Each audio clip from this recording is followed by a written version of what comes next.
I used to think that relationships were just about two people figuring each other out. You know, the late night talks, the weekend adventures, the small compromises about where to eat or what movie to watch. But what no one tells you is that sometimes loving someone also means stepping into an entire ecosystem, their family. And that's where things can get messy. When I met Celine, I honestly thought I'd hit the jackpot. She was witty, ambitious, and had this kind of quiet strength that drew people in. We clicked almost immediately, and I couldn't imagine my life without her. Naturally, the next step was meeting each other's families. I'll admit I was nervous. My family has always been a bit complicated. They're loving in their own way, but they can be blunt, opinionated, and not exactly great at hiding their disapproval. I was worried about how they'd react to Celine, but surprisingly, they adored her. My mom couldn't stop talking about how polite she was, and my younger brother even teased me about finally dating out of my league. Her family, though, that was another story. From the very first dinner, I felt like I was walking on eggshells. Her parents had a way of sizing me up, like they were silently running through a checklist I didn't know existed. Her father asked me pointed questions about my career and future plans, while her mother kept bringing up how Celine deserved stability. I tried to smile to stay polite, but it was clear I wasn't exactly what they had pictured for their daughter. At first, I brushed it off. Parents are protective, right? I figured with time, they'd see how much I loved Celine, how good we were together. But the tension didn't fade, it grew. Every family gathering turned into a subtle interrogation. Every casual comment felt like a hidden jab. And the worst part, Celine was caught in the middle, trying to defend me without alienating her family. I could see how torn she was, and it broke my heart. Because as much as I wanted to believe love could conquer everything, I started to realize we weren't just fighting for our relationship, we were fighting for space between two families that couldn't seem to meet in the middle. And then came the night that forced everything to the surface. It happened on a rainy Saturday evening. Celine had convinced me to attend her cousin's birthday dinner at her parents' house. I wasn't thrilled about it, but she looked at me with those pleading eyes, the ones that always made me cave. "Please," she whispered before we left. "Just tonight. Let's try to keep things light. No stress." I promised her I'd behave, no matter what happened. And for the first hour, things actually went smoothly. The food was amazing, her extended family was warm and welcoming, and I almost started to believe this was going to be different. Almost. The shift happened when Celine's father brought up careers again. He asked Celine's cousin, who had just landed a job at a prestigious law firm, about his salary and promotion prospects. Everyone clapped and congratulated him, and then, with a sharp glance in my direction, her father said, "So what about you? Still working in that transitional job?" The room went quiet. I could feel my face heat up. I had explained before, I was in the middle of a career change, trying to find a balance between something fulfilling and financially stable. But the way he said it, dripping with condescension, felt like a punch in the gut. I tried to answer calmly, but before I could finish, her mother jumped in. "Celine has always been ambitious. She deserves someone who can keep up with her. Stability matters." There it was, the unspoken judgment now spoken out loud. My chest tightened, and I saw Celine's face flush with embarrassment, not at me, but at them. She immediately snapped back, "Mom, Dad, that's not fair. He's doing just fine. He works harder than anyone I know." Her words should have comforted me, but instead they made everything worse. Suddenly, the dinner table became a battlefield. Her father kept pressing, her mother sighed dramatically, and even her uncle chimed in with some backhanded remark about young people needing to grow up faster. I sat there, gripping my fork so tightly my knuckles turned white, trying not to explode. But when her father leaned back and said, "Well, love doesn't pay the bills," I lost it. The words slipped out before I could stop them. "And money doesn't buy respect." But clearly, you wouldn't understand that. The table went dead silent. Celine's cousin awkwardly cleared his throat. Her aunt avoided eye contact. And Celine's eyes, they were filled with panic. That was the moment I realized things would never go back to just a little tension. The lines had been drawn. Later that night, as we drove home in silence, Celine finally whispered, "I don't know how much longer I can do this." Her voice cracked, and for the first time, I felt real fear, not of her family, but of losing her. The ride home from her parents' house felt endless. The rain drummed against the windshield, and the only sound inside the car was the rhythmic squeak of the wipers. Celine kept both hands on the wheel, gripping it as though she was holding herself together by sheer force. Finally, I broke the silence. "I didn't mean to snap like that," I said quietly. "But your dad, he pushed too far." Celine exhaled sharply. "You think I don't know that? You think I enjoy being humiliated in front of my entire family?" Her words stung. Humiliated. I thought I was defending myself. Or would you rather I just sit there and nod while they tear me apart? Her voice rose, frustration spilling over. It's not about nodding, it's about keeping the peace. They're my parents. They'll always be my parents. You don't get to throw daggers at them like that.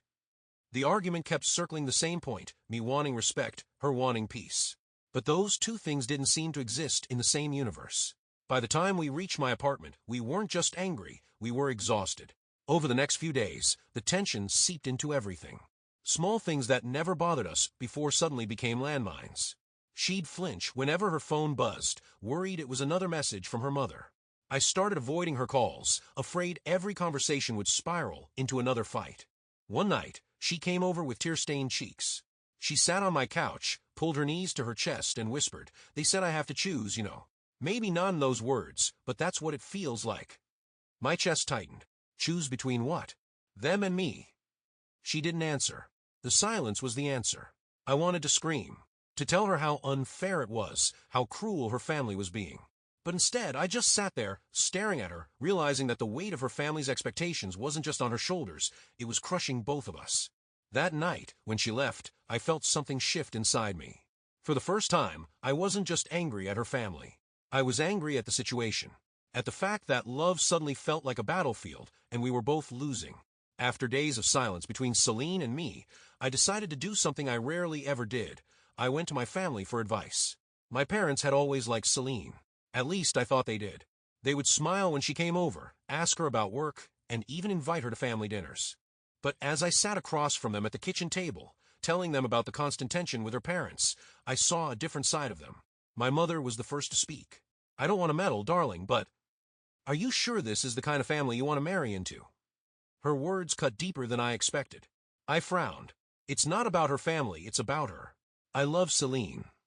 My father folded his hands, thoughtful but firm. Marriage isn't just about two people. It's about two families learning to coexist. If her parents already resent you, that resentment won't just disappear after a wedding. I shifted uncomfortably in my seat. I wanted reassurance. Instead, I was being handed doubt.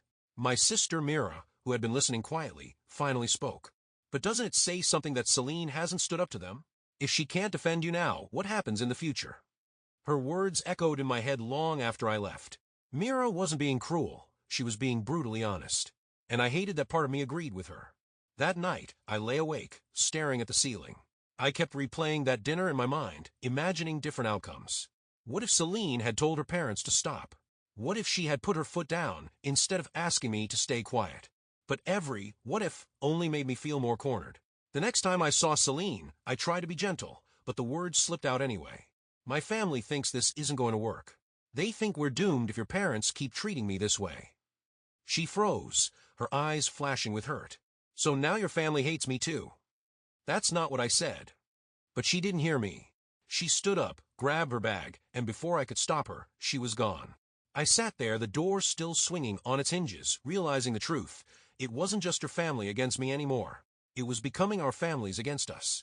After weeks of tension, Celine suggested what she called a fresh start. "Let's bring everyone together," she said, her eyes hopeful. "Your family, my family. We'll sit down for dinner and clear the air." Against every instinct screaming in my head, I agreed. Maybe this was the solution. Maybe if our families saw how much we loved each other, they'd finally stop trying to pull us apart. The night of the dinner, I arrived early at the restaurant, adjusting my tie nervously. Celine squeezed my hand when she saw me. "It'll be fine," she whispered, though her own smile wavered. At first, things seemed tolerable. My mother complimented Celine's dress. Her father shook my dad's hand with a polite nod.